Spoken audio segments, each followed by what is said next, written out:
Welcome back, guys. This is another episode of Armchair GMs brought to you by Jocks of All Trades podcast. I am your co-host, Bugman J. Here's my buddy and correspondent, Matt. I don't know why I used the word correspondent today, but that's my word of the day. I'm sticking with it. I'm not going away from him. I'll keep with it. But Hey, I'm good with it. I'm glad. This is another great episode of our fantasy football podcast where we are here this evening to try to give you guys some tips and some kind of not to be on too much on the nose. Armchair GMs is at the moment just sit down with you guys and really just go through our projections and what we feel like will help you guys to create the championship draft league team. That's my goal anyway. What about you, Matt? Yeah, my goal is to, help you guys, help you guys out with picking out players for this year's fantasy draft, give you tips and give you pointers, so on and so forth. Can't wait to talk about this episode though, covering my personal favorite wide receivers and tight ends. Yeah, I am. Me too. I'm kind of looking forward to going over the wide receivers. I kind of have a little. I kind of had a little hard time over the weekend. Kind of spoiler alert, ranking tight ends.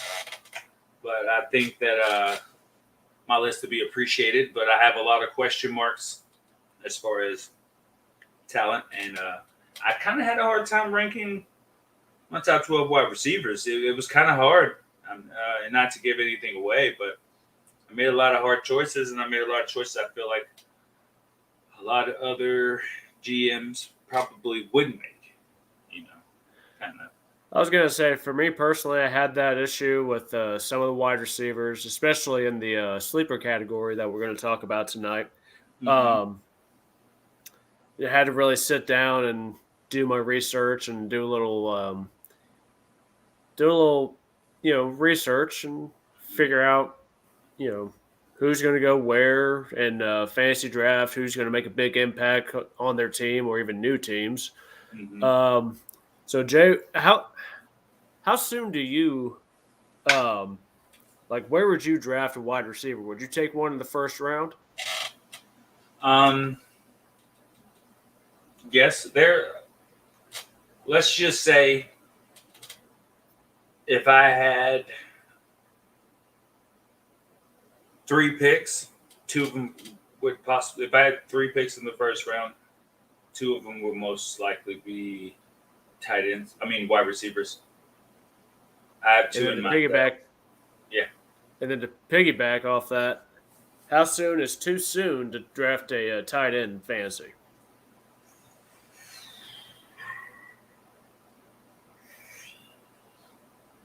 First round's too soon. I think anywhere out of the first round, especially, I don't really think there's any transcendent championship winning tight ends this year. No spoilers. Sorry about that. But I would say first round would be a little bit too soon to be drafting any tight end, really. Oh, that's fair. That's fair. But all right. Before we get into our main stuff for the day, we got to get some ads out of the way. We're going to let Matt go through the ads this episode, and here we go. All right, our first sponsor is for Fresh Cuts. Fresh Cuts is a local barbershop in Marion, Indiana. Contact Caleb Kemper for a appointment time through www.freshcutsbarbershop.com. It's not just a haircut; it's an experience. Our buddy Brad, he's a avid customer for them. So, yeah, you see the picture there. Brad all shaggy, then he's all clean cut. Soon afterwards. There you go. It's all about that experience. Yeah, and then our second sponsor, Steve Wood Illustrations, here for all your art needs from Star Wars to GI Joe and beyond. See him for all your all your nerds in your life who aren't sure what to get. Um, I I know, Jay, you said something last week about how you're hard to buy for. I find it Mhm. hard to buy for people. So Yes. chances are for Christmas time, which I'm sure it'll be coming up for too long. I know what Yes. to consider getting for all my nerdy friends. There you go. And then our friends from Afro Latinos are changing things up. Check out the Culture Corner podcast featuring Auburn and Shaylin and hear from them soon as they are still under construction. And then let's see here. Rules of the Frame is another friend cast specializing in movie reviews of pretty much anything there is. Connor will soon be a guest on our other show, Smash Popcorn, and we look forward to collabing with him. And then our last one, Thousand Wives of Weird, is just that weird.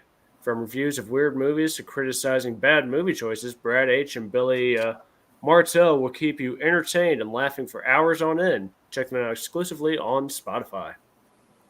There we go. And we are done. All right. So before we get into it, I was just going to ask you this blind question. First take, which which team has the best wide receiver core, and which team do you feel has the worst wide receiver core? The best one, I don't even have to think about it. Cincinnati Bengals.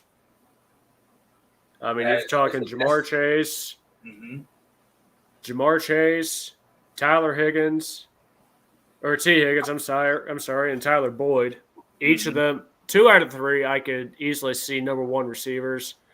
Tyler Boyd, he can make that argument for a number one receiver. But yeah, I would say Cincinnati Bengals definitely the strongest wide receiver core.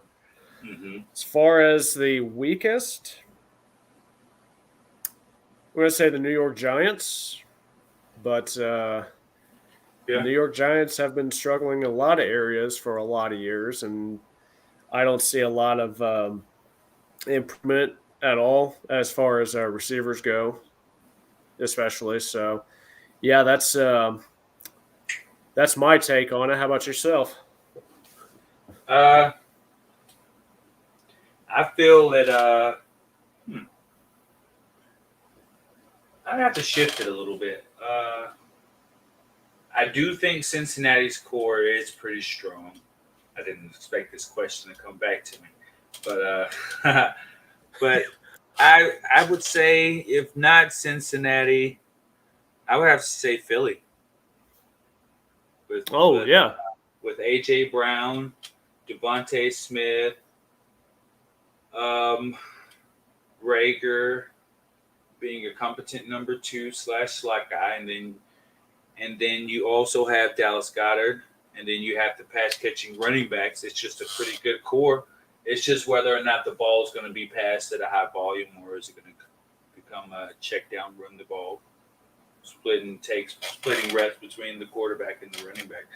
But they have a lot of potential to be a very high powered offense. And I hate to say it, but the worst would probably have to be the Falcons were the worst before they added unproven talent like Drake London and Brian Edwards.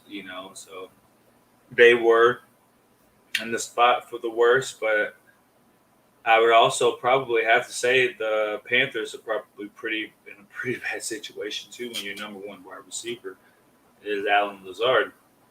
We all know the impact that Devontae Allen had when he requested a trade and wanted out and moved on to a team that could pay him and just left Aaron Rodgers high and dry. Aaron Rodgers has had a good track record of playing without Devontae Adams on the field, but he also Devontae Allen, but he also has had pretty bad games without him on the field as well. So I think their offense is going to take a huge nosedive in the passing regard because Aaron Rodgers is getting older. He'll be 38 this year. So it's not as if everyone can be Tom Brady, so to speak, because I see a decline in Tom Brady's numbers coming eventually as well. So I just think they're bad. Packers are going to be in bad shape this year. We'll get back to that when we get to the tight end section. I'm not going to give away any spoilers, but I don't think the Packers are in desperation mode after I make my bold statement of the night. So, Oh my goodness. I'm just going to let you have that moment for a second because I want to get to it now, but I'm going to let you have this moment, and we're gonna slide right on in.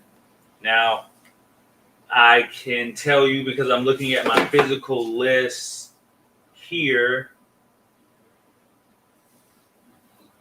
You believe in Devontae Adams just a little bit more than I do. Oh, we're gonna go 12 through. We're gonna go 3 at a time. So we're gonna take our 12 through 10. You had Michael Thomas, Keenan Allen, and AJ Brown. My list, I kind of had AJ Brown at 12. Our spots for Keenan Allen, it hasn't changed, but you have just AJ Brown a little bit higher, and you, for some reason, believe in Michael Thomas. I don't get it. What do you feel that gives Michael Thomas an ability to be a top 12 wide receiver? That's my first question. I know he's been away from the game for a year. Mm-hmm. I know he was battling injuries, so on and so forth, but Mm-hmm. you can't deny the fact that he can find open space, he can get open, he can make things happen when he gets the ball in his hands. Mm-hmm. He holds the record for the most receptions in a season, I believe, still. And he just did a lot of things for Drew Brees, like his second to last year. Obviously, his last year, or Drew Brees' last year in the league, Michael Thomas was kind of MIA. He was totally MIA last year, but I think he can still make things happen if you get him enough space and get the ball in his hands. Like I can honestly say he's still a top 15. In this case, a top 12. Mm-hmm. It's just I think he's going to make, if he's on the field this year, I think he's going to make Jameis Winston a much better quarterback. I can see that. There's been product of players, track record of players, not necessarily wide receivers that take time away from the game and are able to come back and be as effective. I just tend to lean more to the example Le'Veon Bell had when he took a year off. That lag he had and his inability to really pick back up and ramp back up to game pace. Will that be the path of Michael Thomas? I'm not saying that it will be, but there's a pretty good chance that it may. As far as, being unable to really get back to that same level after taking so much time off, losing that drive and that push to play because you're not able to because of injury. So I'm kind of hesitant, especially when it comes to Jameis Winston. He's not elite at all at quarterback, so his ability to throw over 220 yards in a game, that's not to say if he doesn't throw more than that Michael Thomas won't get the touches. It's just how quickly will the keys be in their hands to drive the offense the way they want it, Am I going to want to wait around for him to, one, first and foremost, get completely healthy and cleared to play? And then, two, wait for him to build back up to NFL level if he even does. So that's just my one drawback. Could he do it? Could he still be top 10, pushing the top 5? Yes. But will it happen? I doubt it. Time will tell. Time will tell for sure. It was tough for me to put him there. I will admit that. I was, going back and forth between Michael Thomas and T. Higgins, but then I just think of the impact Michael Thomas has for that Saints offense whenever he is on the field. Like it just makes things click so much more when he's on that field. So that's why I kind of,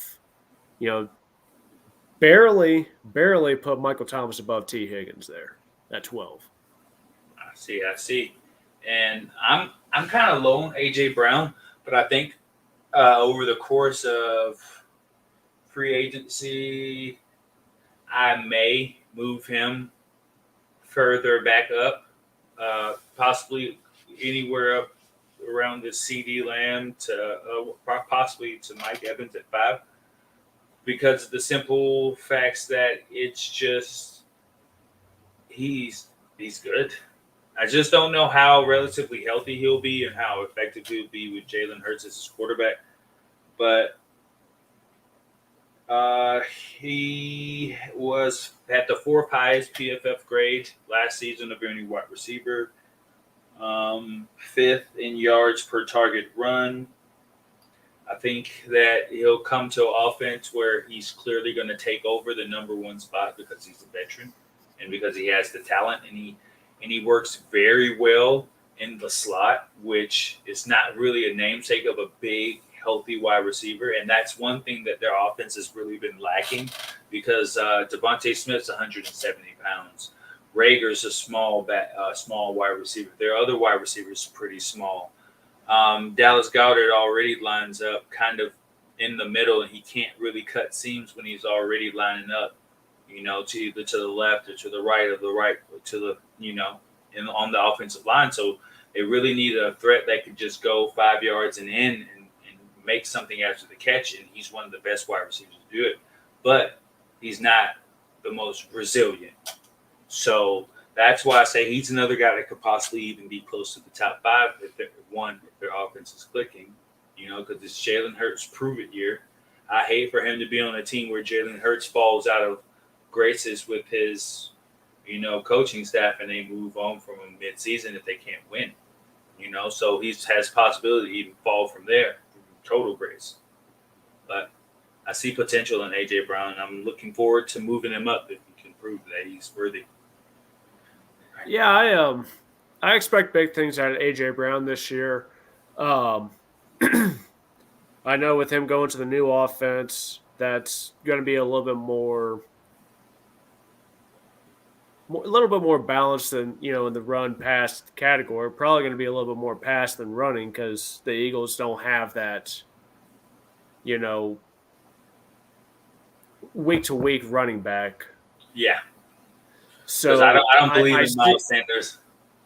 No, I don't either, and I believe Boston Scott is still on that team. I don't think he's their answer either. So I think with the Eagles, they're going to be a little bit more, pass heavy. Mm-hmm. Not saying that it's going to be like a 70-30 split or a 60-40 split. It's more like a 55-45 type of split. Mm-hmm. But, I see that being in A.J. Brown's benefit, because he is, as you said, he can be great in the slot. Those 5 and ins, those 5 and outs, those quick slant routes, so on and so forth. And I think that's going to be beneficial for him a lot, because in Tennessee, you're talking he had Derrick Henry. Mm-hmm. I mean, it's hard to stop Derrick Henry. You give him the ball, he's going to run. And then that really didn't give a lot of opportunities for A.J. Brown to get receptions. Did he have a lot of receptions? Yeah, but he could have had more if not had Derrick Henry. More. Oh, yeah.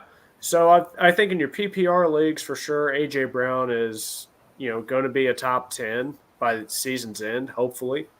We'll just have to wait and see how it plays out for sure. He has the most yards for a wide receiver in a 3-year span over the last 3 seasons. So he has a lot of potential to be a very good wide receiver. Very good. Oh, yeah. All right. Now let's look at 9 through 7. Our 9 through 7, the only similarity I see is CeeDee Lamb. And even that, I had him at 8. I have him at 8. You have him at 9. You're kind of lower on CeeDee Lamb than I am. Why are you so low on CD? I think the drop passes last year.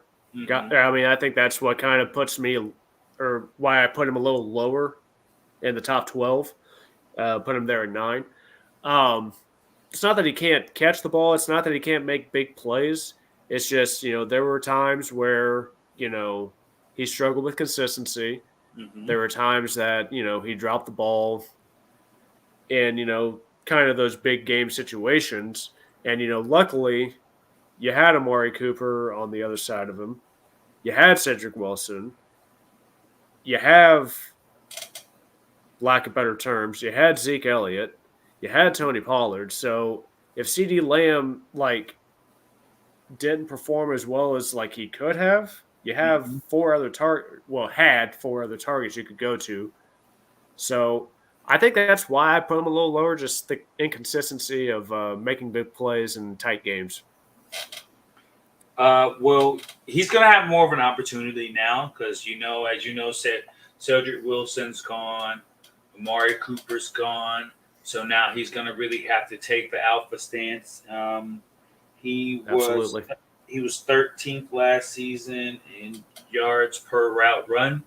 So I see that taking a significant boost. I don't, and if Michael, especially if Michael Gallup is limited to start the season, it's going to be a little bit more on him. Yes, he's going to have to play uh, stronger against man-to-man coverage and read zone a little bit better, and also see the ball, look the ball into his hands a little bit better.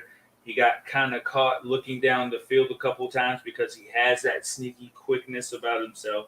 So he really just has to, for me, just finish better than 12th this year. He finished 12th among wide receivers last year, and if he can't prove, if he has to prove to me that he can be a true number one, because right now he's by himself. Because Michael Gallup is not nearly as good a wide receiver as he is, in my opinion. So he should really stand out. And if he doesn't really stand out, that means he's just a regular run-of-the-mill wide receiver.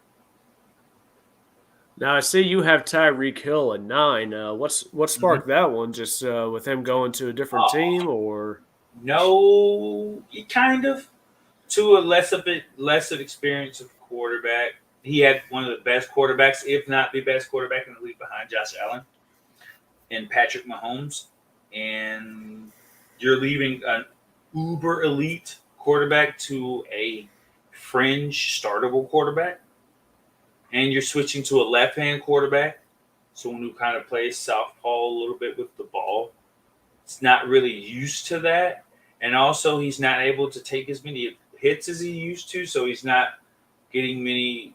His run after the catch was pretty low last year. He had his lowest numbers across the board, but I think it has more to do with the adjustments that defense has made because of his speed.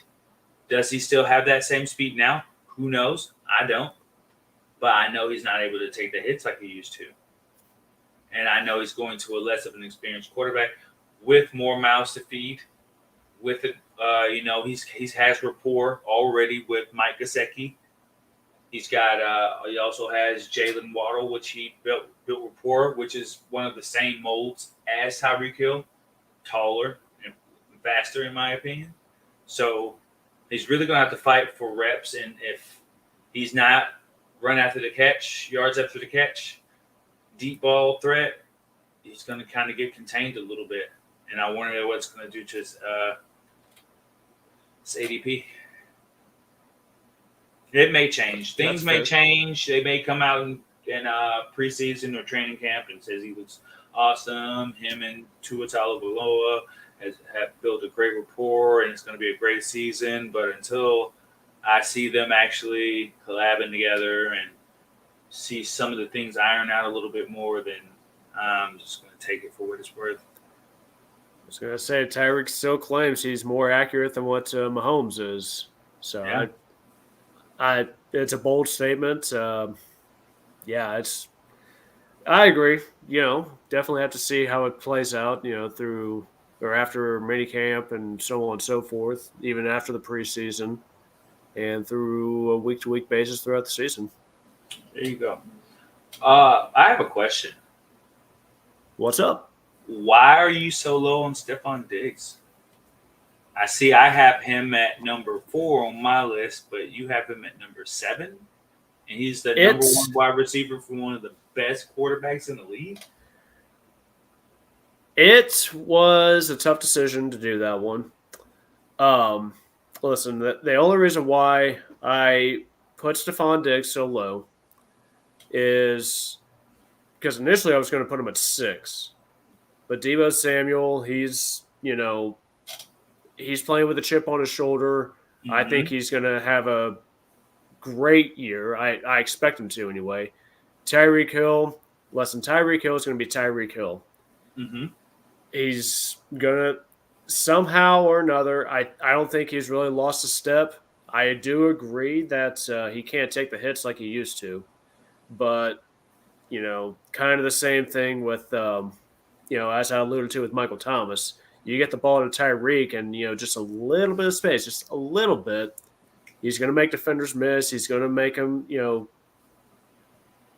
fall, make them stumble, so on and so forth. And he's going to take what should be like a 10, 15-yard first down for a 70-yard touchdown. It's insane.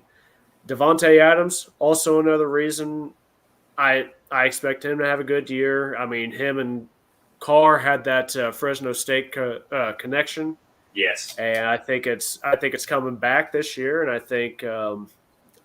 Devontae Adams, I expect him to have a great year as well. So that was part of why um, I put Stephon Diggs at 7. Not to mention, trying to remember the running back not running back, the wide receiver that came out of nowhere from Buffalo last year. Gerald Davis. Yeah, Gabriel yeah, Davis. yeah, Gabriel Gabriel. Davis. I'm not saying he's gonna surpass Stephon Diggs, but literally the kid came out of nowhere last year. Made some big plays towards the end of the season. And I think he's going to take some of those targets from Stephon Diggs. Not saying Stephon Diggs is going to have a bad year, but I think Gabriel Davis is going to have a much better year than last year. And, it's going to bring Stephon Diggs' numbers down just a hair. Okay. I can get that. I can deal with it. I can say that from my list, I got Debo Samuel's a little bit lower than you just because his health has always been a question in my mind. Him be staying healthy enough throughout the season. He's very effective when you can keep him on the field, but he does. He also has made it known that he doesn't want to do the running out of the backfield stuff anymore. He doesn't want to do that anymore because he's not getting paid to do that. So I don't know. Well, I think that's going to help him health wise though, because he's not taking the hard hits from linebackers that are 250, 275 plus. Mm-hmm. He's not getting knocked around so much. So I think he'll he'll have a lot more durability this year than in years past because he's not taking those hard hits, running the ball up the middle. I hope so because he averaged 10 targets, 6 receptions, and 110.3 receiving yards per game. He was only behind one wide receiver, and you already know who that is. So he's got extreme talent, but it's just putting it to action. I also have Devontae Adams a little bit lower. It's just because I believe in Stephon Diggs and Mike Evans a little bit more than I believe in Devontae Adams and Tyreek Hill. It's just a little slight differences. I just believe in those two a little bit more to be consistent because one, they both have two of the best quarterbacks, and even if the quarterback fell off a cliff, those two guys are basically quarterback proof because Mike Evans has had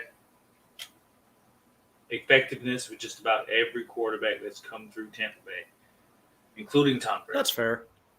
That's So fair. Stephon Diggs. Stephon's production level went down a little bit, but I think he's going to establish himself as a touchdown target a little bit more. At least that's what I'm banking on a little bit. And with Mike Evans, he's just uber consistent. I don't see how he does it. I don't like Tom Brady, but I don't like Mike Evans. But just every year they just make me think like, why don't I just pick these guys up? Why are these guys not on my fantasy team? It's just my hatred for these two players so deep. It is. They will never make it on my fantasy teams. But I will tell everyone who's listening that you're going to see those names in the list if all is healthy at the end of the year in the top 5 range. You're going to find Tom Brady there. You're going to find Mike Evans. You're going to find Stephon Diggs. You may find Devontae Adams, Debo Samuels, Tyreek Hill, because those guys are uber consistent when healthy. All right. Now, as we look at our top 3, they are exactly the same. Oh, yeah. Which just know where the truth is. I was going to say, being a Vikings fan, it was hard for me to put Justin Jefferson at 3. Mm-hmm. But Jamar Chase, dude, is just unreal. Like, the talent is just – like, the fact that we saw what we did last year, just in year one, was just amazing. Like, I had my doubts about Jamar Chase, and he proved me wrong for sure. Justin Jefferson did have a good year. Cooper Kupp, with the year that he had last year, how can you not put him at number 1? He was the best overall player last year. It seems like that should have been the year wide receiver won the MVP. You know what I mean? Mm-hmm. But just to give you a look at how freakishly crazy Jamar Chase numbers were, Jamar Chase broke Justin Jefferson's broke for most receiving yards by a rookie. He finished last year as wide receiver 5 per game, and the number 22 wide receiver in expected fantasy points per game. Only Debo Samuels beat those expectations that he set last year. So he's already establishing himself as an elite player. It's just every time they talk about him, they talked about his tendency to drop balls. He cleared that up. Yeah. We talked about his ability yards after the catch. He showed him he could do it. His deep ball, being able to see the ball, his catch radius, everything they said that he could not do, he did it. Now, I just remember the game. I just remember the one game. It was like out of nowhere in like the second or third quarter. And at the end of the game, he had, 266 yards for the game? Mm-hmm. And like, I forget how many touchdowns it was, but for a rookie to put up that number, like, wow. Just wow. I can't wait to see what he does this year. I hope he, has a stellar year this year. There you go. I can tell you like this. Any one of these guys in the top 3, I could honestly see as being number 1. Because they one all, overall, or? Yeah, I see number finishing as wide receiver 1. And I believe all 3 of those guys have wide receiver 1 potential, like finishing number 1 wide receiver overall. And I could see myself taking them number 1 overall. 2 of those wide receivers are on my list. I know I could see. I would take Cooper Kupp number 1. Mm-hmm. I would take Jamar Chase potentially number 1. Mm-hmm. Justin Jefferson. The only thing that stops me from taking him number 1 overall in my draft is Kirk Cousins. Now, Kirk Cousins, he does this throughout the year. He'll have great games, he'll have bad games, and it's just a roller coaster. And if any Vikings fans are out there, the struggle. It's full of anxiety, week to week basis with Kirk Cousins or lined up under center. So there you go. My brother is an avid fan, and he talks about Kirk Cousins like I used to talk about Matt Ryan. It's just sometimes you just don't understand how you could be so good and then just be so bad. He's so bad. Yeah, it's rough. It's rough for sure. It's rough when you look at your quarterback and you have to squint to make sure he's not Carson Wentz. Anyway, and we're moving on. All Two right. sleepers. Oh, are So these are your sleepers? these are my sleepers for the year, and I'm gonna run through this real quick. So my number one sleeper for this year is Brandon Mm-hmm. Cooks. Obviously. Every year, like somehow he gets forgotten about until like at Week. least the drafts that I do anyway. Like people tend to forget about him until or like they'll pick him up and then he's not being productive for the first like 2 or 3 weeks and then they let him go. You pick him up on the waiver wire, so on and so forth, and he just puts up numbers that you don't expect, especially in PPR leagues. But you look at the stats for Brandon Cooks: 134 targets, 90 receptions, 1,037 yards, and 6 touchdowns, and that's with Davis Mills as his quarterback. Now, who's Davis Mills exactly? Um, you know, I think Brandon Cooks and Davis Mills. I think their connection is going to be much stronger this year. So I think Brandon Cooks is number one sleeper for this year in the draft. Now for Sky Moore, listen, Kansas City, they have Travis Kelsey, Mm-hmm. they have Juju.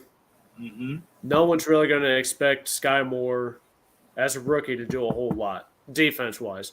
I expect him to have a good year. I don't know about you, Jay. I think you hope he has a good year, but I hate to be the bearer of bad news. I see him as another Rondale Moore. ooh, Just fall ooh, right into the background. Too many mouths to feed. Too much stuff. Not enough space. It's not enough space in the offense for him. It's really this not. is true. This is true. But So you know, it would, they went out. it would take injury. They That's went what I out. was saying. Oh, injury. Okay, Yes. but I still see him. Somewhat of a sleeper. He'll kind of Mm-hmm. fall in the draft a little bit. No one will really expect much out of him. But you know, they went out and got a Tyreek Hill replacement. I'm not saying he has the speed of Tyreek Hill, but he is a deep threat. He's great for the 50-50 balls. Mm-hmm. So you He's look at one of Sky those Moore's consistent numbers. catchers. Oh, yeah. But you're talking 135 targets, 94 receptions, 1,283 yards, and 10 touchdowns in his final year at Western Michigan. Um, Mm-hmm. I I don't know. I think he's going to be great for Kansas City. And I expect him to kind of have a decent year to help your fantasy teams out, so on and so forth. Now, I went back and forth on this one because I almost forgot about him until like I did a little research because initially I was going to go with Van Jefferson. But then I remembered, oh wait, Allen Robinson signed with LA. Allen Robinson played a lot of bad seasons in Chicago. I'm kind of expecting a Matthew Stafford effect with him going to LA. I'm not saying he's going to take receptions from Cooper Kupp. I'm not saying he's going to be number one wide receiver, so on and so forth. But I do expect a much better season than in years past. So look for Robinson to have some games where he plays, I don't want to say lights out, but he is the number two receiver as it stands right now for Matthew Stafford. Cooper Kupp I don't think, was number one receiver last year. And look at the numbers he put up. So with Allen Robinson, you're talking 66 targets, 38 receptions, 410 yards, and only one TD for a very bad Chicago Bears offense last year. Let's Mm-hmm. see what he does in LA for the Rams. You want to know where Allen Robinson finished at fantasy wise last year? Oh, I know he was down. I know he's way down there. 89th. He ranked Yeah. 79th out of 90 qualifying wide receivers with 50 or more targets for a career low 1.13 yards per route run. That is bad. Like I said though, he played for a very bad, very very bad offense in But Chicago.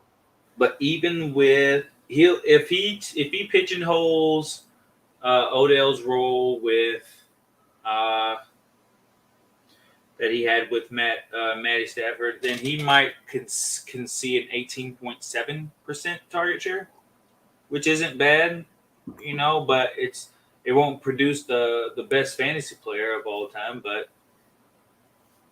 it'll be something. If he can do more than that, then it'd be great. But I don't know. Sometimes, Um, I sometimes it's got I got a six lot of figures. I got a lot of faith. I mean, Allen Robinson played a lot of bad seasons in Chicago. Matthew With a Stafford lot of bad played a lot of quarterbacks. bad years in Detroit. Yeah, Let's see if Allen Robinson can have the mojo same fixer. blessing that LA had. All right, we will. We'll definitely see. All right. Ooh, yeah. Here we go. This is my little list of mine. I want to appreciate my buddy Matt for taking care of my stats up here for me, but I want to kind of plug a few more if I can. Yeah, Uh, go for it. I'm going to start with Mike Williams. As you can see, he had 129 targets with 76 receptions, over 1,100 yards, and 9 touchdowns. But there were a lot of weeks in which he took what I would call a huge steps back. He went from being the guy who's catching everything to the guy who caught one pass for 3 yards.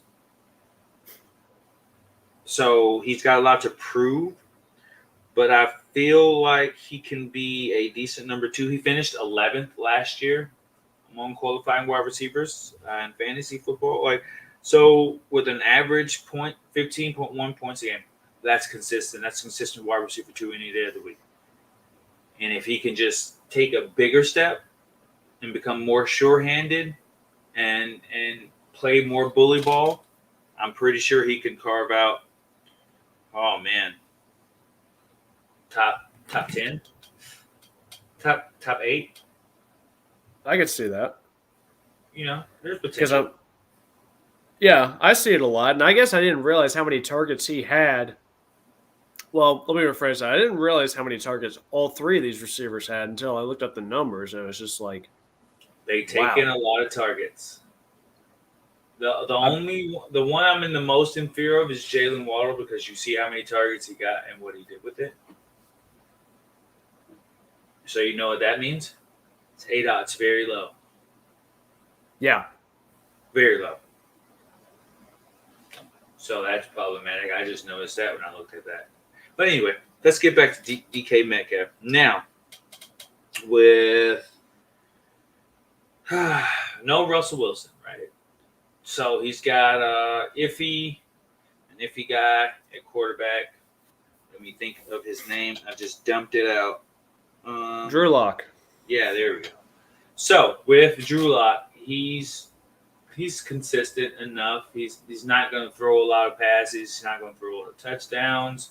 It's going to depend on this run game to get him what he can get, which is what Pete Carroll specializes in: running the ball down your throat and then passing every now and then. So, with that being said, I think DK is quarterback proof.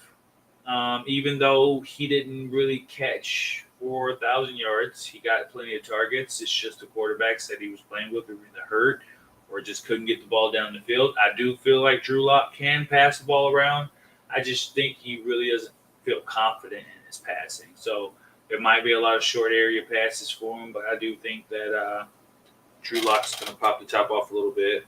I think Pete Carroll can groom him up, so to speak, and I think DK can have a decent year. He was eighth in the league in target shares with 27.3.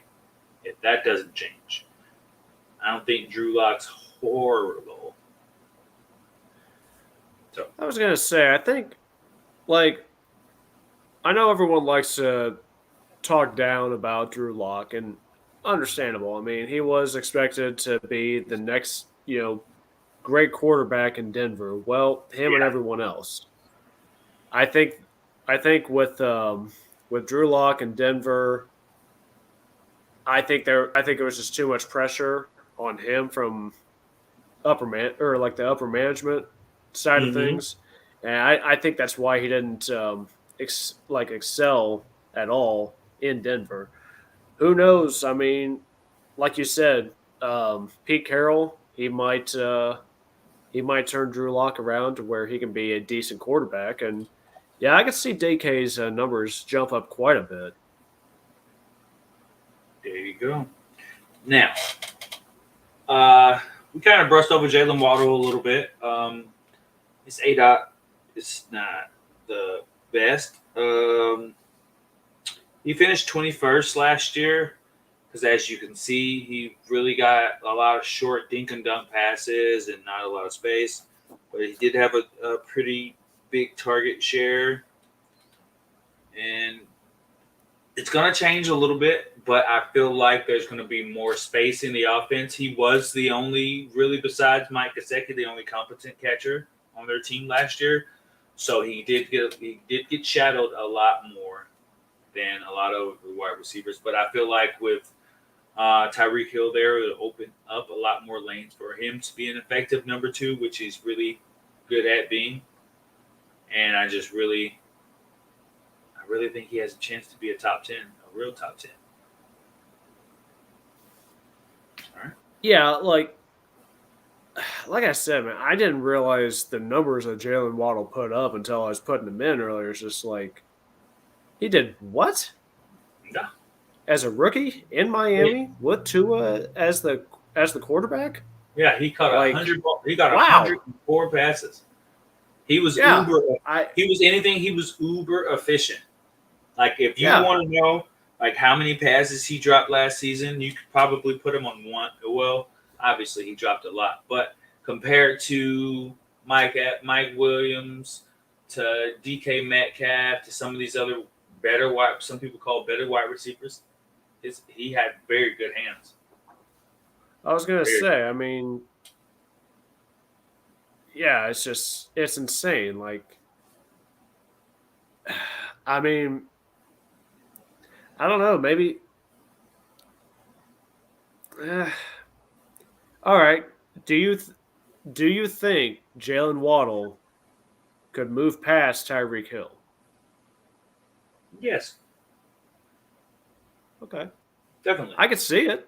I could see it. There's a path, and his path would just be continue to be consistent. Because if he can be that consistent, there's no possible way he couldn't surpass him. Because the one thing a quarterback will tell you is that he loves consistency. Tom Brady thrives on a consistent quarterback. Aaron Rodgers thrives on having a consistent rapport. If he knows if I throw you the ball and it touches your hands, you're going to catch it. I'm going to throw it to you every time. And if he can prove himself to be that type of player, there's no way Tua being a guy who needs that help, especially if the offensive line finds itself with a couple holds. He's going to need a go-to guy, and I believe Jalen Waddle can be that go-to guy. Okay, I definitely see it. I just wanted to get your input on that because, yeah, it's just those are huge numbers. Also for a rookie, like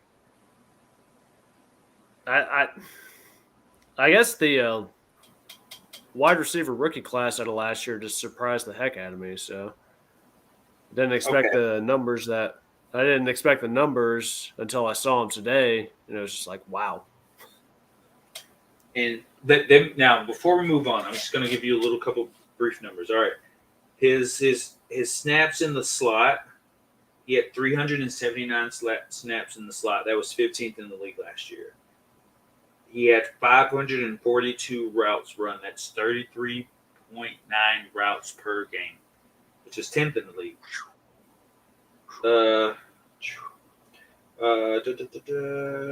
Average depth of target 6.3 yards, 88, number 88. So his ADOT was very, very low. His deep ADOT only 10. He only had 10 deep targets all year last year. 10 deep targets last year. That was it. That is crazy.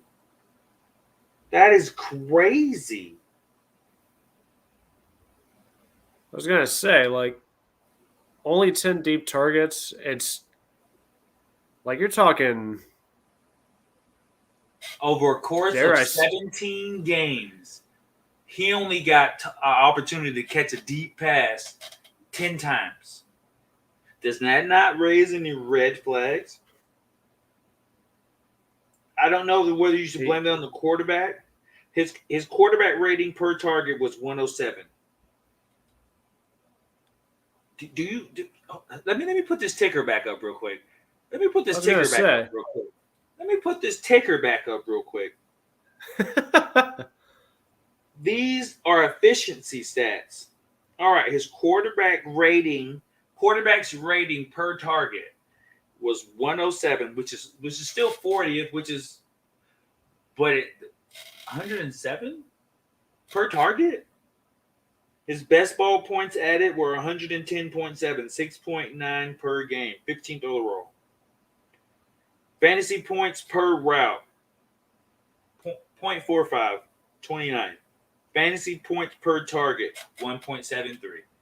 It's all decent numbers. Total fantasy points, he was 13th in production. Versus man coverage, his win percentage was 45.1, which was 6th in the league. He ran 253 routes. His win percentage was at 48.2. Oh my gosh. Separation. He needs to work on the separation from the zone.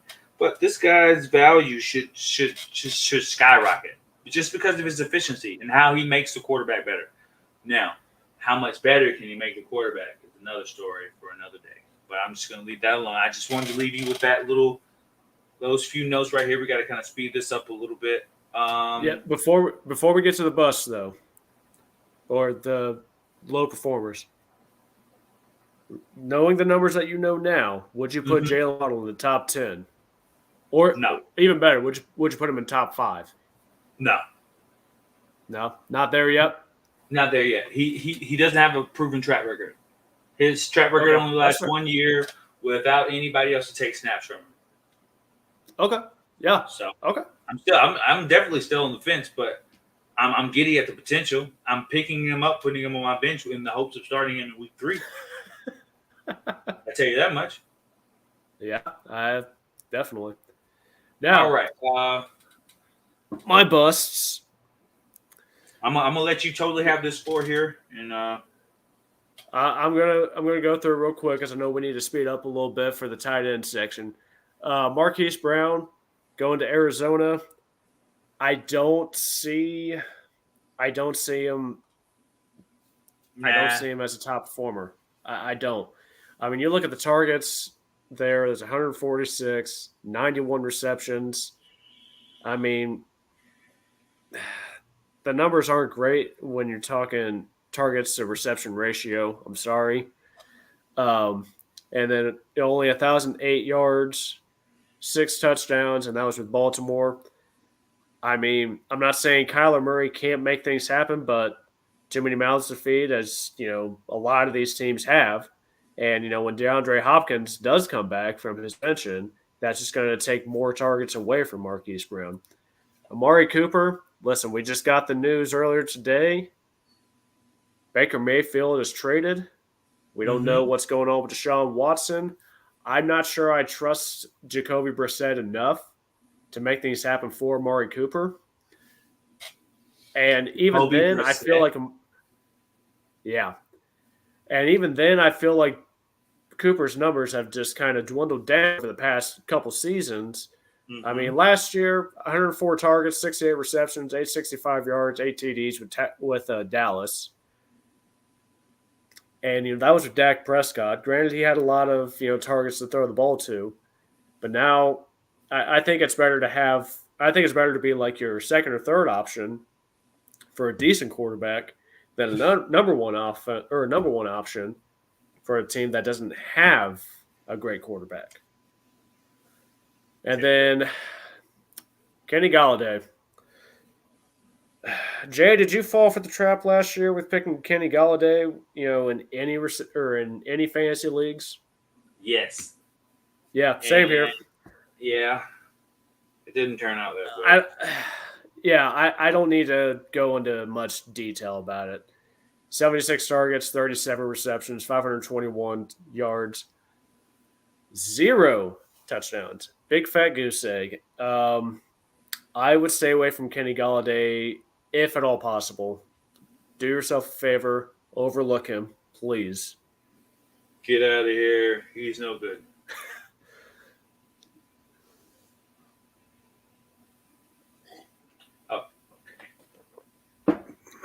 All right. Christian Kirk, for me, I just think that's a non-start because you can see his numbers from last year. We all know that his cap hit is only a product of inflation due to the Jacksonville Jaguars being a proverbial dumpster fire. So I don't foresee his numbers going to being much better. Can he be a 1,000-yard wide receiver, maybe 7, 8 touchdowns? Yes. That makes him wide receiver 22. So what? He's not going to be an influence. He's not going to be in my top 12 because Trevor Lawrence is just not that good right now. He may get better, but his accuracy is just not there. He throws a lot of interceptions. He throws a lot of bonehead plays. So I just don't have enough faith in him just to continue to progress. As you can see, Kenny Galladay is on my list for obvious reasons. And Rashad Bateman, he's just not good. He's just not good. He drops the ball a lot, can't stay healthy, and he's not a red zone target. Mark Andrews is. And they're going to run it. They're going to run it down your throat. And like I said before, their wide receiver core is garbage. Pure garbage. Unproven talent all over the board. They're going to run the ball 30 to 40 times a game. Same as last year. It's going to be that. Rashad Bateman is going to continue to be who he is. If he proves me wrong, I'd be happy to pick him up in waivers, but I'm not drafting him in any shape or form. Yeah. All right. We're gonna split it in half. So our lists are pretty much the same. There's just a couple of differences. I'm just gonna ask you, why are you so low on TJ Hockenson? Because I see you have TJ Hockenson where I have Zach Ertz. What would you Jared Goff? Jared Goff is the reason why I'm so low on TJ Hockenson. Not that TJ Hawkinson's bad. I think if he was on any other team with a more consistent quarterback, I'd feel comfortable putting him in just below top 5. I don't trust Jared Goff enough. I think that's the only reason why I put TJ Hockenson so low. Okay. I just think people give, for lack of a better way of saying it, give Jared Goff a lot of shit for being inefficient and for not being what everybody thought he was going to be. Now, is he a horrible quarterback? No. He took the Rams to the Super Bowl just 5 years ago. 6 years ago now. So it's not that far removed from him being an uber efficient quarterback. What got into his head and got him out of his rhythm and got him out of being that thought of guy? I don't know. He wasn't horrible in Detroit. He just didn't have anybody really to throw it to. He made Amar St. Brown who he was because he needed somebody else to throw the ball to. So he made a wide receiver out of Amar St. Brown. He had to find something, but I really feel like T.J. Hockenson, who over the last 3 seasons has been ranked 11th in targets yards per route run, he's not going anywhere. He's a shifty, big, sure-handed tight end who could easily be in the top 5. Because as we get through this list, once you really get past number 6, it's really a crapshoot. You're really looking at the same person for different reasons. And that's why I kind of blow through tight ends a little bit, because I could tell you right now, there are 2 things about Mike Gesicki, Dalton Schultz, Dawson Knox, and Hunter Henry. All of those depend on the same thing. Touchdown targets. Because neither one of those guys are going to get you more than 55, 65 yards a game, 3 or 4 catches. A lot of these tight ends are touchdown dependent because of the team, either the teams that they play for or the division that they're in. The emphasis on it. And Mike Gesicki and Dalton Schultz are probably the best 2 out of that group because they do have a little versatility to you. You can lean on them a little bit more in certain situations. Dawson Knox, he ate up touchdowns in the red zone last year. He ate up touchdowns in the red zone. So Hunter Henry didn't really get the opportunity, but with the Chargers, he was known for being touchdown bust. But they all still have potential to be in your top 10. So it's true. They all have the potential to be there, but I don't think that any of the ones from 6 on down have the ability to be number 1. Not one of them. So let me ask you this one. Oh, go ahead. No, go ahead. I was just going to ask. Now let's flip it a little bit. Why is Zach Ertz at number 11 on your list? Where we have them flip, we have Zach Ertz and T.J. Hockenson flip flop. So yeah, I want to hear your reasoning behind it. I don't believe in Zach Ertz as much. He'll be 32 this year. That's I'm going to get into a similar argument about your number 1 person. That's fair. Teams have been uber dependent on them for so long, and you know what happens. There's either 1 or 2 things that can happen to someone who's been depended on to be a rock for a team for so long. Zach Ertz was with Philly. Philly, in my opinion, used him up, and they got a title out of him. But he's dealt with a lot of nagging injuries over the years, and I really feel as if his opportunity has passed. Is there a path for him to be in the top 5? It'd be really hard. He'd have to get a lot of targets, and he'd have to get a lot of touchdowns. He'd have to reform himself to 2015 Zach Ertz, 2016 Zach Ertz, in order for him to. It would definitely be an uphill. It would be an uphill battle for sure. But I'm going to read off his numbers in Philly. 6 games that he was there. Mm-hmm. He had 31 targets, 18 receptions, only 189 yards, 2 touchdowns. That was before the trade deadline. Mm-hmm. And then his numbers shot up major, so much. Because once he got to Arizona, granted 11 games, I know that's double the games that he played in Philly. Okay. Mm-hmm. But 81 targets, 56 receptions, 575 yards, 3 touchdowns. Is he a touchdown? Is he going to get you a lot of touchdowns? But in your PPR leagues, he can be a consistent.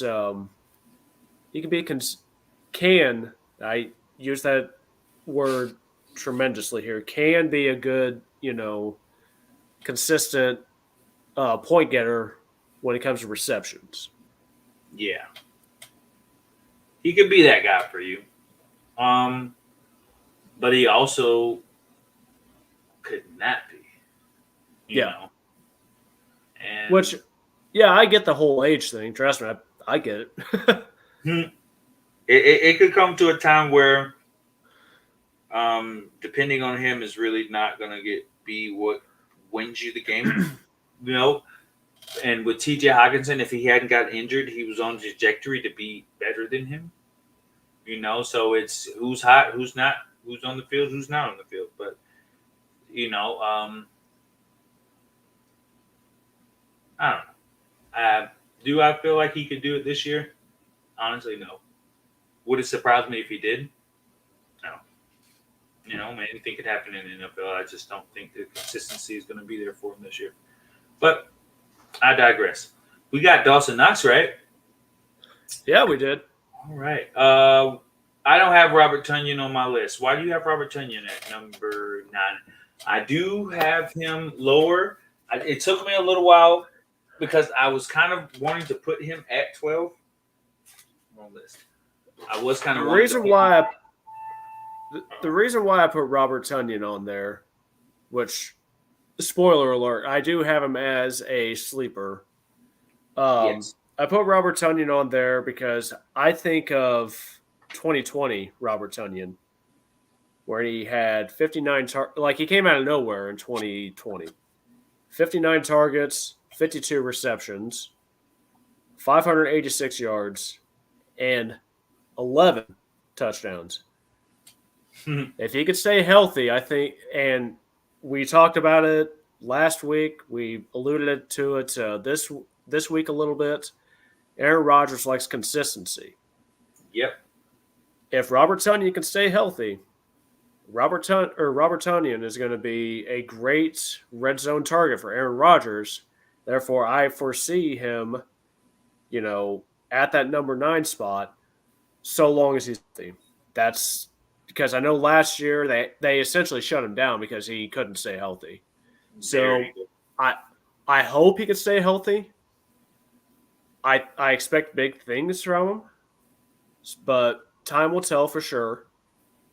But, Packers receiving core, not really the greatest. So I think Robert Tonyan helps them a lot, which is why I put him, so high on my list. That's good. It's like I fought with it a little bit because he is what they call touchdown dependent. So it's going to be a little bit. It's going to be a little bit hard for me to believe that he can continue, that he can put up 75 to 90 yards receiving in any given game. It's going to be kind of hard for me to believe that he can do that. But does he have the potential to? Maybe. Okay, where are we at?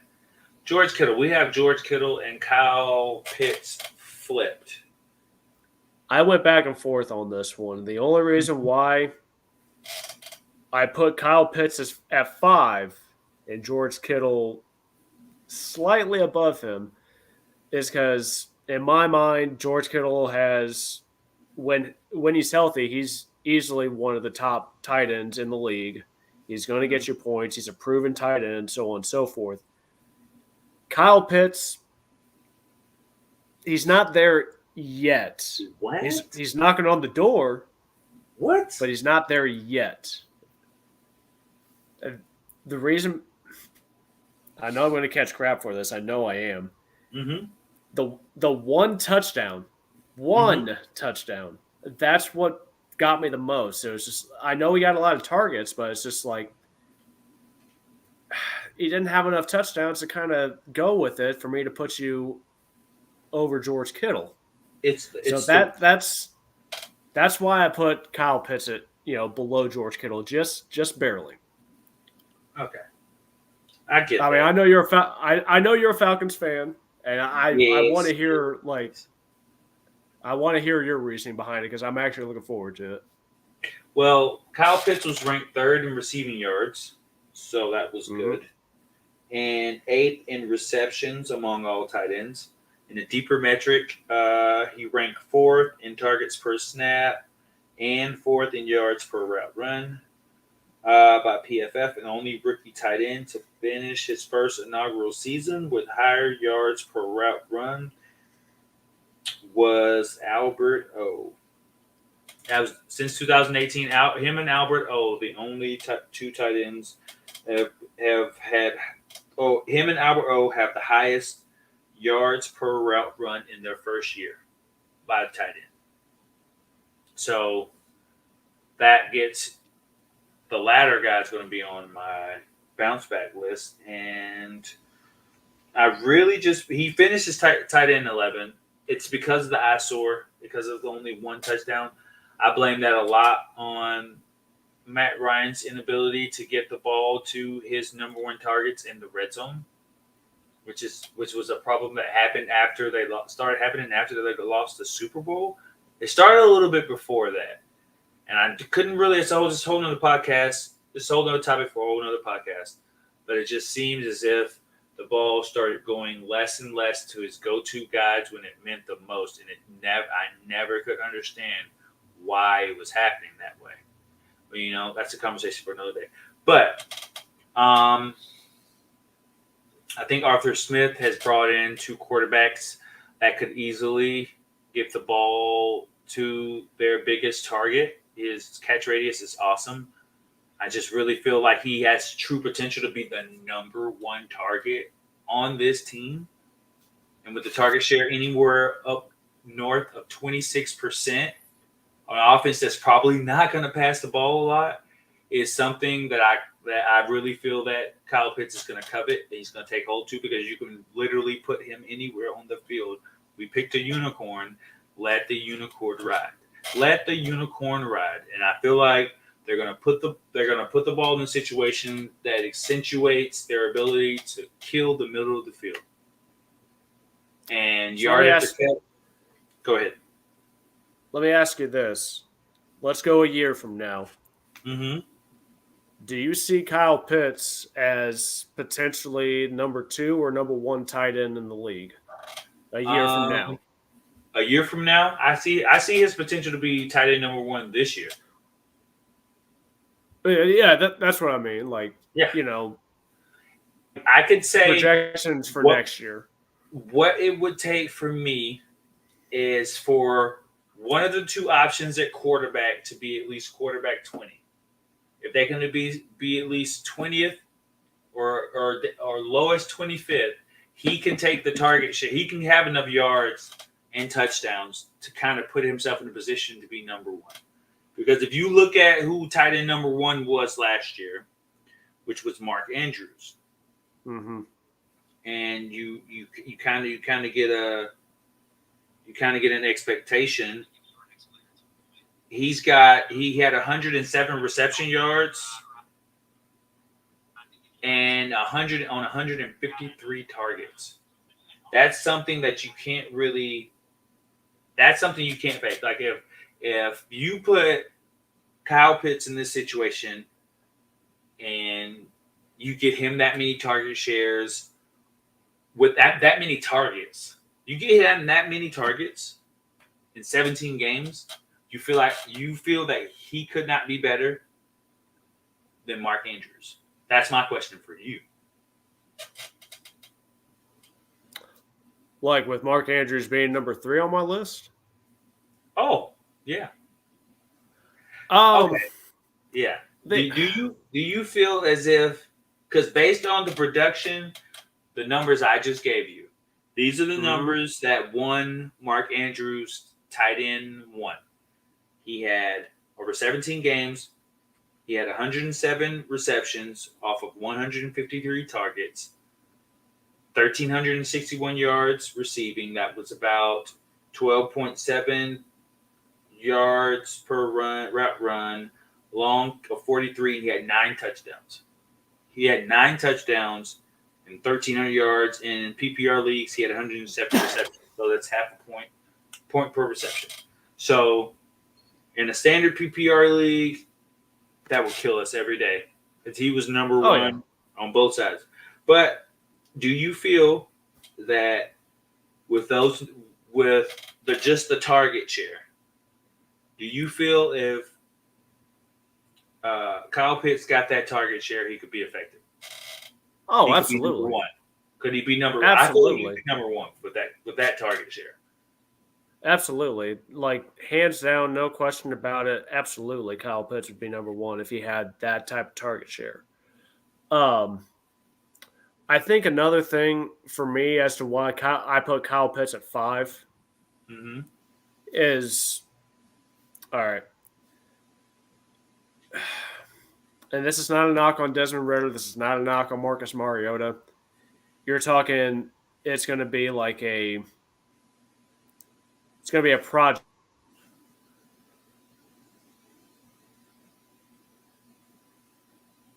Uh-oh. I think we may have lost Matt. I lost you there. Are you there now? Yeah, we're back. We're back. And there he is. There he is. All right, there we go. So, for Marcus Mariota, it's a year to prove himself. Mm-hmm. It's a year to prove himself that he maybe should have been the long-term quarterback in Tennessee. Yes. I think that as long as he doesn't make bonehead plays, as long as he can keep a cool head, I think he does wonders for Kyle Pitts. Now, that's not to take away from Ritter, but Mm-hmm. I just feel like he's going to get Ritter's not going to get an opportunity unless Mariota he has to come out like Russell Wilson did his rookie season and just blow him out of the water. Statistically, if he can come out there and blow him out of the water, then maybe. But otherwise than that, unless Mariota's losing, Mariota's probably going to be the starter. So I think that's another reason why I put Kyle Pitts at 5. Whereas with George Kittle, San Francisco, listen, I can honestly say 100% right hand over my heart. I think Jimmy G starts for San Francisco. I think George Kittle is going to come back healthier than ever, and I think we're going to see a George Kittle that we saw like 2 years ago, where he's just a monster on the field. So I think that's part of the reason also why I put George Kittle over Kyle Pitts. But, back to putting Kyle Pitts number one overall with like the target share that like Mark Andrews would have. Yeah. Like 100%, no question about it. He would be number one tight end in my mind if he had the type of numbers that Mark Andrews had. Okay. Now, we're going to gloss through this one real quick. The last topic is I'm going to tell you why I think Travis Kelce is going to be number 3. And you tell me, because we've already glossed over and talked about Mark Andrews. Darren Waller, he thinks he should be number 1. I see him as a perfect number 2. He does just enough to separate himself from the rest of the pack, except for the top guy. It doesn't seem like he has a quarterback to get him over the hump. But you tell me why. I'm going to tell you why I put Travis Kelce at number 3, and then you're just going to tell me why he's the best. So, okay. He was dethroned by Mark Andrews, after his long run. He is also turning 34. He is starting to catch the injury bug. Should I keep going? His numbers, I'm going to give you these ugly numbers and see if you like them. All right. Now, let's look at he finished as fantasy football tight end number 1 for the last 3 seasons. Last year, Mark Andrews dethroned him, and he posted some of the worst numbers. Points per game, fantasy game, 16.6. That's his worst numbers dating back to 2007. He had career low yards per route run. That's 1.84. And also, his PFF grade was the lowest it's been since 2017 at 81.8, which is still pretty good. The only thing I can say is that his target share did fall off to 23%, but you should probably look for an uptick back to probably close to around 26, 27% because there isn't any other really sure talent out there. But the injury bugs also got to clearly be in the back of everybody's minds. It's not a question of now if it's going to happen. It's just a question of when and how long now. Because he's just at that age in his career. He is about to be, this is his year 33. I'm sorry. Didn't mean to make him a year older. But this is his year 33 season. And it's a hump, man. It's a hump to stay that effective, especially at a position where you get hit a lot going across the middle, a lot by a lot of big people because you're big, you know? Yeah, and I agree with that wholeheartedly. The reason why I put him at number one is because, like, I'm just like I see him being as Patrick Mahomes' number one target. I see his share target going up to, like you said, probably the 26. I would even go as far as saying 27%. Mm-hmm. I see him, just taking the reins and playing with something to prove since, Tyreek Hill is not with Kansas City anymore. There you go. I just see him, coming back and it's just like, I don't want to say be the Travis Kelce that he was 3 years straight, but I do see him, still having a very productive year. I see his touchdown numbers being, I don't want to say significantly higher, but a little higher than, years past. So I think that's why I put him up so high. But that's why I put him at number one. Now, that's not to take away from Mark Andrews because he was the best tight end last year, hands down. However, we talked about it earlier, with Baltimore potentially wanting to run the ball more. And I could see that because outside of Mark Andrews, who else does Baltimore have to throw to? So I think that's why I think they're going to be a little bit more run heavy this year. Mm-hmm. For your PPRs, I don't see him getting as many receptions. Touchdowns receptions, yeah. I see the numbers being like high there.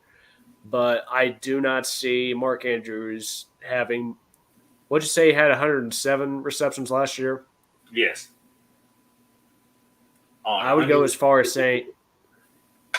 Do you think it's going to get cut down? Do you think it's going to get cut down? I don't think it's going to be as high. Like, I would go as far as saying he may have 90 receptions. Huh. All right. Again, this is because, think of the running backs that Baltimore is getting back this year. Like, they're getting J.K. Dobbins back. Who were the other running backs that got injured last year? I can't think of his name right now. See, look. Now you're gonna make me look. I'm gonna look. Yeah, so I'm looking right now as well.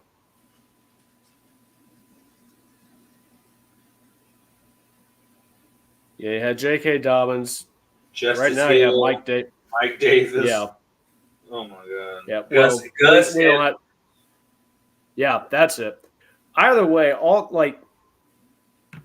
those running backs that they lost last year that were supposed to help carry that offense, mm-hmm. they're kind of getting back this year.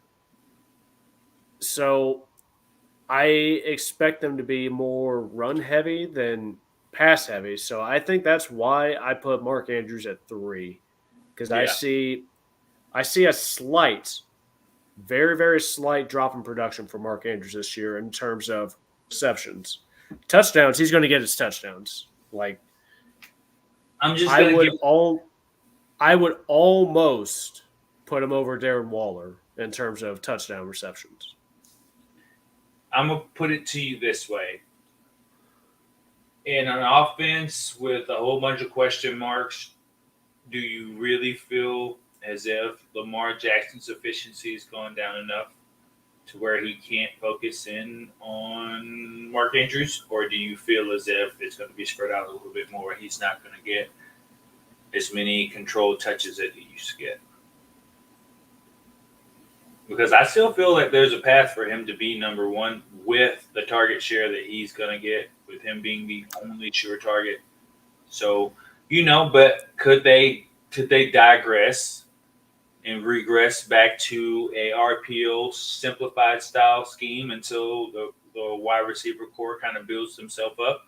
Yes. But at the end of the day, when they need to pass the ball, he's going to be the number one guy to throw into. And as long as he's healthy and he's out there, and he was for 17 games last year, I think he's going to get the ball a lot.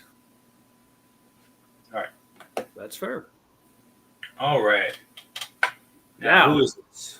Look at you. My sleepers. I put Kyle Pitts as my number one sleeper. We talked about it earlier. Mm-hmm. I see him having a big year two. He had 110 targets last year, 68 receptions, a little over 1,000 yards, the 1 TD. Let's hope that he has more touchdowns. But like you said, I think with Mariota, if he starts, I think Kyle Pitts is, sure to have a great year. I'd be more surprised if he didn't. Like you said, you guys drafted that unicorn. Now let him fly. Let that unicorn fly. And then Zach Ertz, DeAndre Hopkins. Still, he's going to be suspended for a few games. Mm-hmm. So I see Zach Ertz getting a lot of touches early on in the season. I would put him as trade bait number 2 for tight ends after DeAndre Hopkins comes back. But you look at the numbers from Zach Ertz last year: 112 targets, 74 receptions, 763 yards, 5 touchdowns between Philly and Arizona. Mm-hmm. Now, Robert Tonyan, last year, he had a lot of injuries. So the 29 targets, 18 receptions, only 204 yards, 2 touchdowns over just 8 games. Yeah, not great numbers, but think back to 2020 when he had humongous year in terms of touchdowns. That's the Robert Tonyan I want to see. That's the Robert Tonyan I'm sure we're going to see in a Packers offense where there's not a lot of reliability in the receiving core. I can agree with you on that. All right. I only have 2, but my number 1 guy will be Albert O. I just feel that Albert O is going to have a much bigger opportunity than Noah Fant because of the type of quarterback that he has under center now. You see how efficient he was with his target share. 33 receptions out of 40 catches. From my notes here, he has the 3rd highest target rate of any tight end at 23%. And in his inaugural year, he had the highest route run yards per route run by a tight end in his inaugural season. So the potential for him to be a top 7, top 8 tight end who consistently gets you anywhere between 50 and 60 yards a game, maybe 3 or 4 targets, 5 or 6 if someone's struggling, or if they're in a shootout, he's a big red zone threat. I see him having an opportunity, and that's the same thing I see for Cole Kmet. Cole Kmet, he is more of a route running wide tight end. So as you can tell between his target shares, his targets and his routes, no touchdowns. Justin Fields just blows my mind of how bonkers he gets when he got the few chances he did in the red zone last year. Just needs to establish himself more as a red zone threat, more as a guy who can kind of move around the middle of the field, kind of give you a Travis Kelce kind of vibe. If his hands were a little bit more sure, he could also surprise you and jump into the top five. But Justin Fields just somehow just becomes uber elite overnight. See it? Now, my low performers. I got Logan Thomas out of Washington. Mm-hmm. Um, Injury bugs have been kind of getting it. They got him a lot last year, and I don't trust Carson Wentz with Washington right now. I think the only one that's really going to benefit is Terry McLaurin because he's going to get a lot of targets and a lot of receptions. And I think Logan Thomas is just going to fall short. You look at the numbers last year, 25 targets, 18 receptions, 196 yards, and 3 touchdowns in 6 games. Evan Ingram, need I say more? I mean, I've fallen victim to picking him up, in years past. Didn't produce the numbers that, I feel like he should have produced. And he's going to Jacksonville, where Trevor Lawrence hasn't really proven himself yet. I mean, I want to be wrong on Evan Ingram, but he's more of a blocking tight end. I think at this point in his career, I don't see him as a receiving type of tight end. Look at the numbers: 73 targets, 46 receptions, 8 yards, 3 touchdowns. And this one was a little tough. I think Noah Fant can do something in Seattle, but I don't necessarily trust Drew Lock yet. Not until Pete Carroll, grooms him up a little bit. Mm-hmm. Maybe this time next year, Noah Fant can do something if he's still on that roster. But I don't see it happening this year. I see DK Metcalf getting the most out of Drew Lock, depending on if Pete Carroll can groom him up to be a decent quarterback. Noah Fant's numbers last year: 90 targets, 60 receptions, 4 touchdowns, and a little over 650 yards receiving.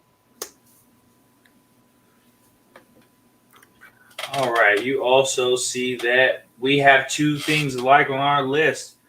We don't like Noah Fant. We don't trust Noah Fant yet, and we do not like Mike Evans. I'm going to add this monkey wrench here. I cannot stand David Njoku. But I cannot stand David Njoku for the simple fact that he has not been able to prove himself as an efficient tight end number 1 at any point during his 4 years, maybe 5 years in the league. And last year, he was supposed to come out and show himself to be this uber elite target, and he just fell to the background. They went and grabbed Austin Hooper. He proved a little bit, but as you can see by his numbers, he wasn't looked to as much because he can't get open. He's just not effective. He's a red zone target at best, who gets boasted as being one of those guys who can really change the middle of the field, and he's yet to do it. I just don't believe it. Like at all. I think injuries play a huge part on why I wouldn't trust Njoku either, if I'm being honest. Yes, the injury bug has bit him before. It's like he sneezed and he blew a hammy. Yeah, literally. Yeah. All right. Now, who is trade bait? This is trade bait. And this one hurts me a lot because I like Adam Thielen. I love Adam Thielen as a player. I think he's a great player. Great for Minnesota. He's out of your scheme? With the way Minnesota is kind of rebuilding their offense to where they're going to use Madison a little bit more, kind of put Dalvin Cook on the line. Justin Jefferson's up and coming. KJ Osborne, he's doing some things. Yeah. I think that takes away from Adam Thielen. I'm not saying he's going to have a bad year, but I mean, even with KJ, there's going to be too many targets to throw to. So, I mean, we saw it. Well, last year, you look at his numbers. He only had 67 receptions, 726 yards, 10 touchdowns. KJ Osborne, you saw him, kind of come out of nowhere last year. Justin Jefferson did his thing. And I don't know, man, it's just too many targets. And I think Adam Thielen, he'll have glimpses. He'll have some great games. Mm-hmm. But I don't, like, if I'm drafting him, I'm He's looking gonna to have the trade Robert him. Woods. Yeah. I am looking to trade him after like 2 or 3 solid games. Mm-hmm. I can agree with that because he has had the tendency to go on 3 game spans where he does literally nothing, or he gets injured. Because he's another one of those guys. He can sneeze and blow a hammy with a quickness, but I just really see him as being consistent, but just not a top 25 wide receiver consistently throughout the whole year. Not this year. Not this and like I said, it hurts me a little bit to put that or to say that about Adam Thielen, but the truth, facts are facts at this point. The truth shall set you free. Yeah. All right. And then my other trade bait, TJ Hawkinson. Shame on you. Shame on you. I knew you were going to give me crap about it. It's not fair, man. Listen, the only, I shouldn't say the only reason, because it's not the only reason. Jared Goff, not really that consistent. Mm-hmm. TJ Hawkinson, he is. I'll admit that. But, I believe he fought some injuries last year. Mm-hmm. Detroit is looking to build up their offense a little bit. They picked up Garrett Wilson, if I'm not mistaken, right? Who? Garrett Wilson in the draft. I believe so. Yeah, so you're talking they're looking to get some other weapons. I don't see TJ Hawkinson being that number 1 target. Mm-hmm. I see him having like 2, 3, maybe 4 great games, and then just kind of like, I don't want to say nosedives, but he'll plateau. We'll say he'll plateau. He'll go and have like, let's just say 4 15 to 20 point games, and then just kind of fall in the 10 to 12 range. So I think before that happens, if he's in the middle of a good stretch, maybe consider trading him, get some other targets for your fantasy team, help you out. There you go. I still don't like it. I didn't figure you would.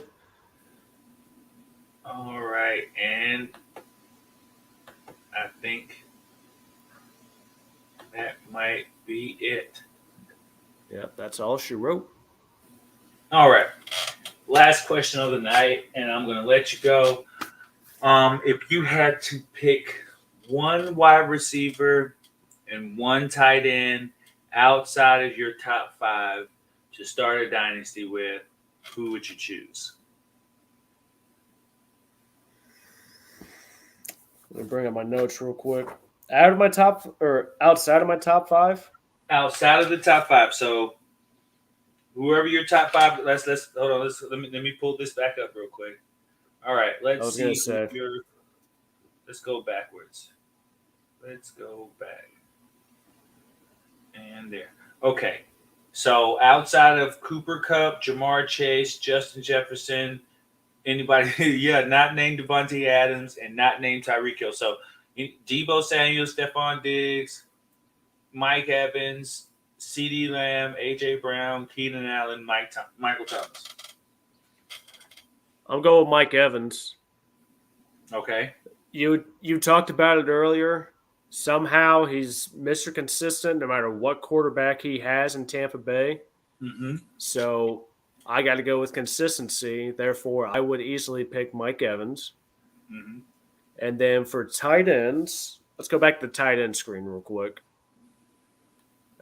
Outside of the top 5 for tight ends for me personally.